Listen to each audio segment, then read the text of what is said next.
Good day, dear students. Welcome to lecture 3rd of this course on computer organization and architecture. So this lecture will be divided into two parts, the part A and part B. So today in this lecture we will discuss the part A of this course and what are the contents, part A of this lecture and what are the contents of lecture 3rd.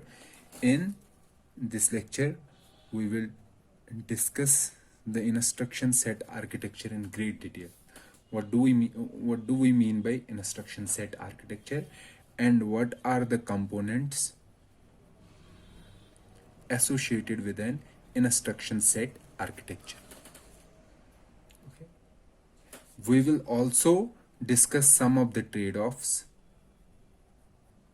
not in great detail because the trade-offs will be the focus of our next lecture. So in this lecture we will only briefly discuss where are the trade-offs and what kind of trade-offs. Brief discussion. The main discussion will be done in lecture number 4. Okay, so let's start with the ISA. So the first thing what we have to discuss, what is an ISA? Basically, previously we were saying that ISA is the set of instructions that our computer system understands. This is the set of binary instructions. We also gave another definition. It is the interface between the hardware and software. ISA is the interface between the hardware and software. Or in other words, we will say it is the agreed interface between the software programmer and the hardware designer. So our software programmer, or we can say the compiler,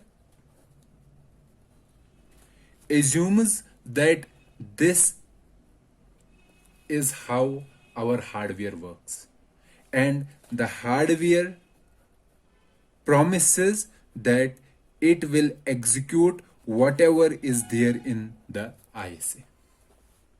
Whatever is provided by the ISA, the hardware will be able to execute that part.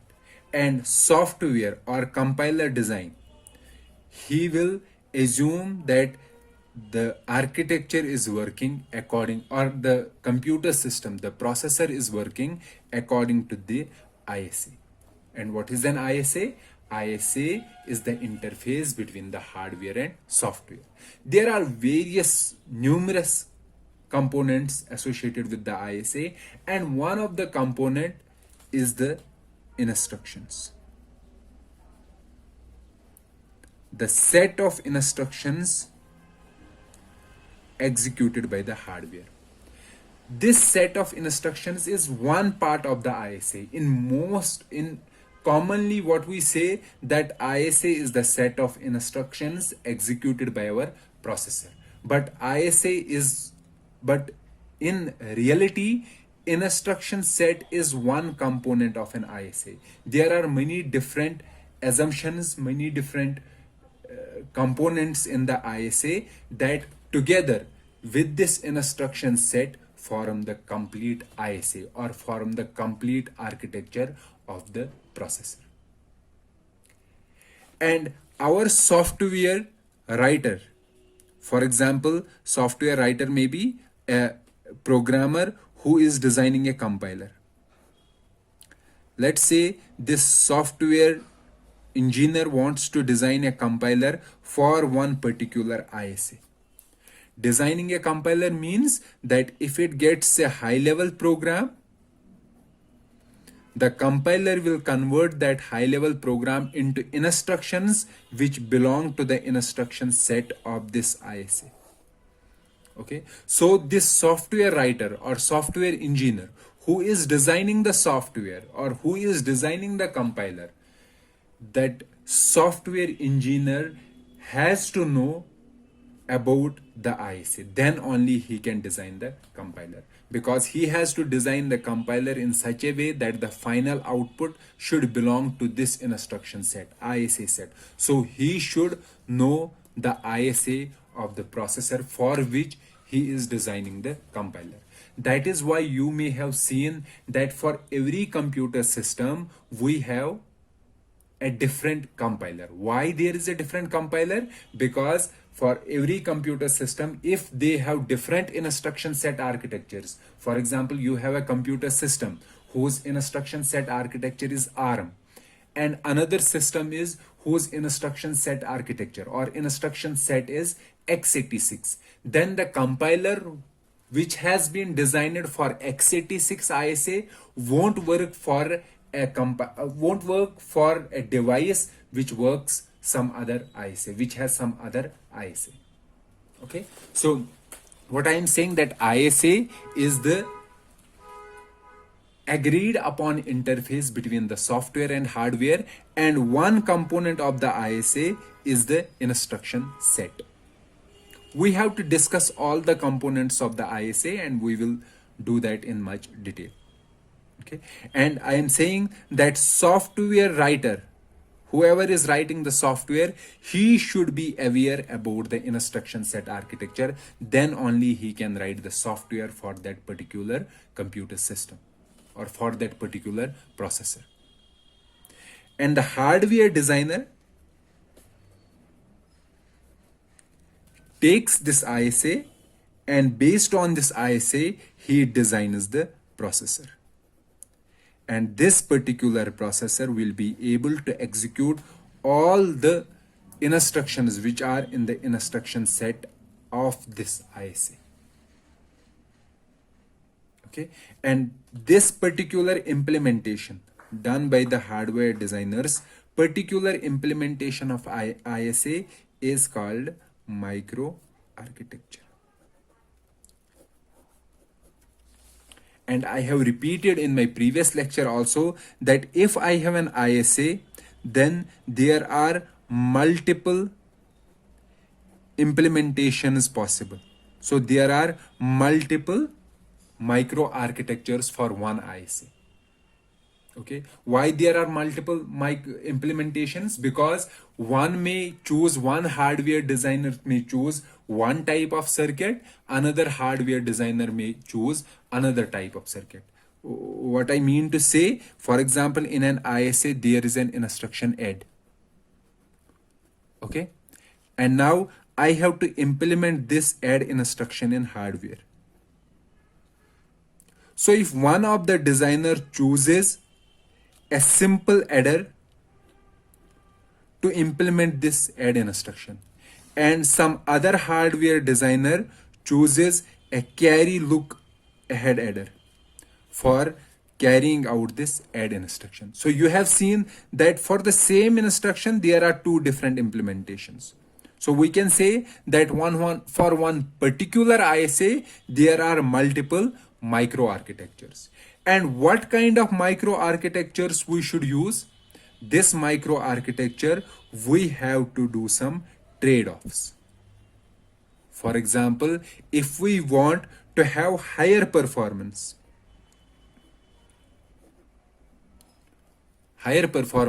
we may use this carry look ahead adder. Okay, but using a carry look ahead adder has the disadvantage that it consumes more power. So here is a trade-off between the performance and the power.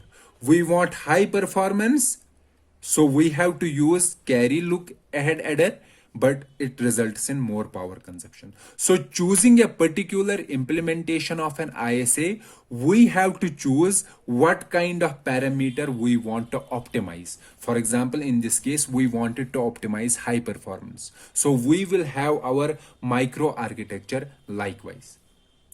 However, if some other hardware designer, he wants the same ISA, but wants a processor that should consume less power, but it can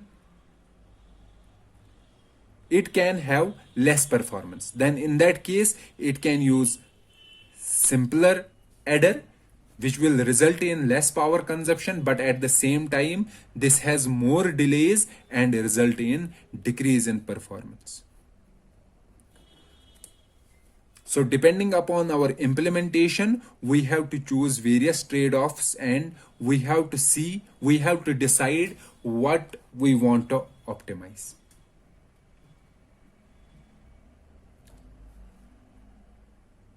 Okay, so I hope you got the idea why there is multiple implementations of the same ISA. For example, I will give you one example. Let's say x86 ISA. This one instruction set architecture, it has many different implementations. For example, the Intel processor 286, 386, 486, Pentium, Pentium Pro, Pentium 4, Core, which is the current latest processors, they all use x86 architecture, but this implementation is different. Pentium Pro has a different implementation, Pentium 4 has different. So if I have two processors, Pentium Pro and Pentium 4, so both these processors are the implementations of this x86 architecture, but they have different implementations. That means they have different microarchitectures. So only difference is the microarchitecture, but the actual instruction set architecture is same. Okay, so you saw that for one particular ISA there may be multiple microarchitectures, and these microarchitectures, they change frequently. ICs don't change frequently. For example, x86 has been in the industry from last so many years, but with each passing year there is coming out different implementation of an ISA with some enhanced architecture features. Okay, and there are very few ISAs. For example, x86 is there, ARM is there, Spark is there, MIPS is there, but there are hundreds of microarchitectures. And you should also find out the answer why. I have described why there are multiple microarchitectures, but you should find out an elaborative answer. Okay, so this was a brief introduction about the ISA and why there are multiple microarchitectures for the same ISA. Now let's move to the components of an ISA.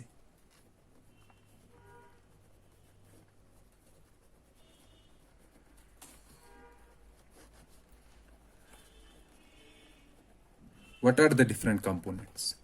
So the first component is the instruction set, or the instructions. So in the instructions itself, we have to discuss for an ISA. If we are reading about some ISA, we have to discuss all the instructions in its instruction set. What are the possible instructions that should be executed? And not only instructions, we have to see what is the format of instructions. Format of instructions means how we are specifying operands and opcode. Every instruction has an opcode and operand. How many operands are there in one instruction? We have to specify for each instruction in the ISA. How many operands belong to this particular instruction? Not only this, we have to specify how operands are specified. This is described in the instructions component. Operand specified means, let's say I have an instruction add. Here I am giving one example, R2, R3. The operands are specified here in terms of registers. This means that I have to take the value from these two registers, add these values and put the result in R1. Likewise, there may be a different mechanism, let's say R1, R2, R3. Here I am specifying operands also. Here also I am specifying the operands. But how are we specifying here? We are specifying a register and a constant. So how operands are specified in an instruction? We have to discuss. That is the part of an ISA. So what I mean to say that how operands are specified.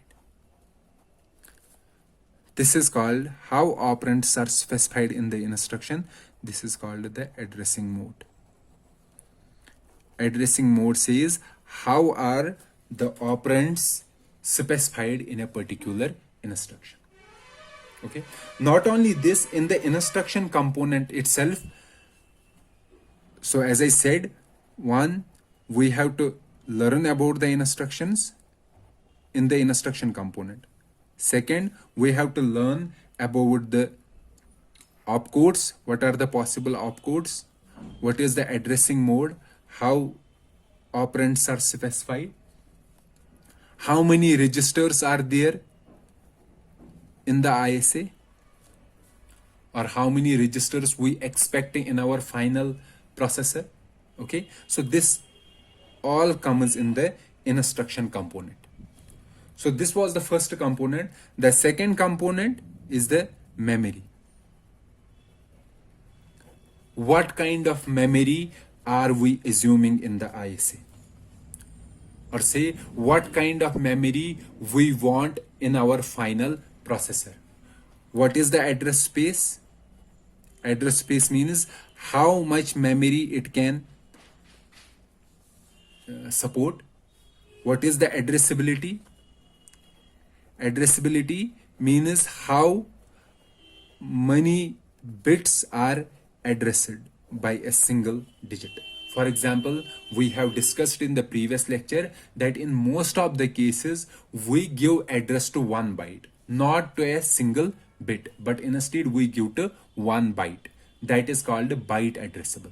In some other processors, we give address to 32 bits. That is called word addressable. Okay, and in some architectures we give address to a single bit. That is called bit addressable. But this bit addressable is rarely, or we can say it is not used, is rarely used in the architectural domain. Okay, so memory is also a part of the instruction set architecture. We have to specify what kind of memory we expect in our processor. What kind of memory should be implemented? What should be the address space? And what should be the addressability? And also we have to specify whether our processor, the final processor that we want to implement using our ISA, what kind of interrupt handling is there.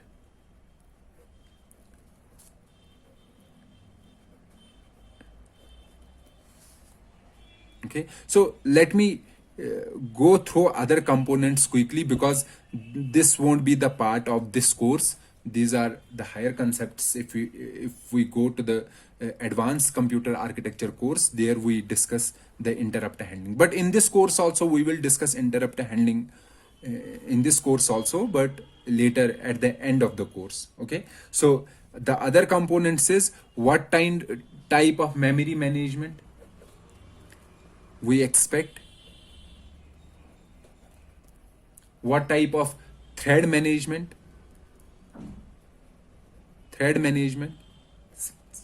power and thermal management,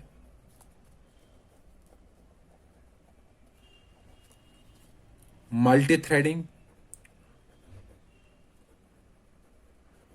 Do we want our processor to support multi-threading? So these all are the components of the ISA.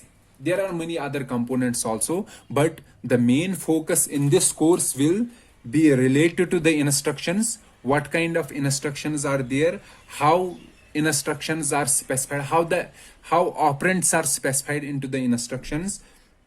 what kind of registers are there. Okay, and we will also go through the memory, how the address space is, how much is the address space, and what is the addressability. Okay, so these two components, instruction component and memory component, we will go in great detail. But for other components, for example, interrupt handling, memory management, thread power, these components we will discuss in the advanced course, advanced computer architecture course, and also briefly in the final chapters of this course.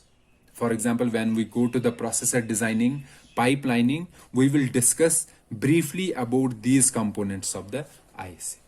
Okay, but in in these one or two next lectures, we will go through the instructions component and memory component in great detail.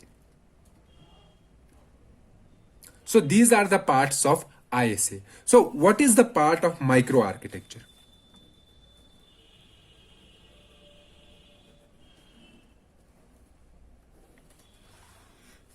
Okay, as I said, instructions, memory, type of memory, address space, interrupt handling, memory management, that comes in the ISA.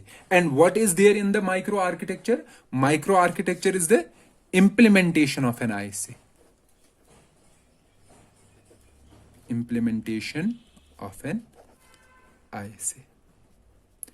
And what is there in the implementation of an ISA? For example, pipelining is there. There are many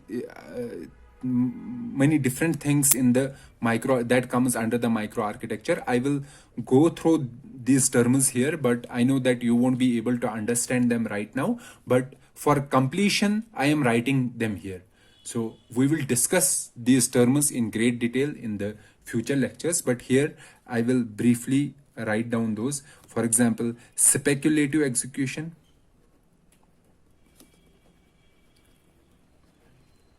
clock gating, caching, error correction, voltage frequency scaling, prefetching, memory access scheduling policy, those come into the micro architecture.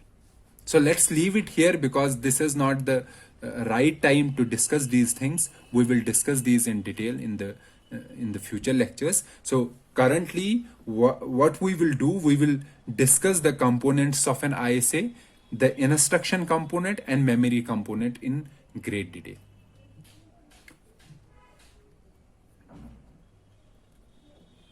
Okay, so before discussing these components, let me briefly discuss what should be the are the features of an ISA. If I want to design an ISA, what should be its features? The first feature is it should be complete. The first characteristic or feature of an ISA is that it should be complete. What does this mean? It means that it should be able to implement all the programs that users may write. Whatever user want to write, so he should be able to write, and we should be able to convert the higher level program into these instructions which are in the instruction set architecture. So ISA should be complete. That means it should be able to implement all the programs, all the possible programs. It should be able to implement those. And second, it should be concise. Concise means the instruction set should have a limited size. For example, the number of instructions should be between 32 to 1000 or 1024 instructions. There should not be millions of instructions into the ISA. So it should be concise. Why it should be concise? So you will answer this question. Why the ISA should be concise? So think about this and write the answer in the comments section. The third feature is it should be generic. Generic means the instructions should be generic. We should not have instructions like add 64. Add 64 means add 64 to a register. So the instructions should be generic. For example, add as a generic statement. It adds the two variables and stores in some other location. So we should not have some specific instructions. For example, add 14, add a number with 14. So it is too specific. Don't make the instructions too specific. And the fourth part is it should be simple. That means it should not be very complicated, because the instruction is finally we have to implement the instruction is using the hardware. If the instructions in an ISA are complicated, it will make the hardware complicated. So these are the features of an ISA. So, and this is also the end of the first part of lecture third. In the second part, we will discuss about the components of an ISA in great detail. Till then, goodbye.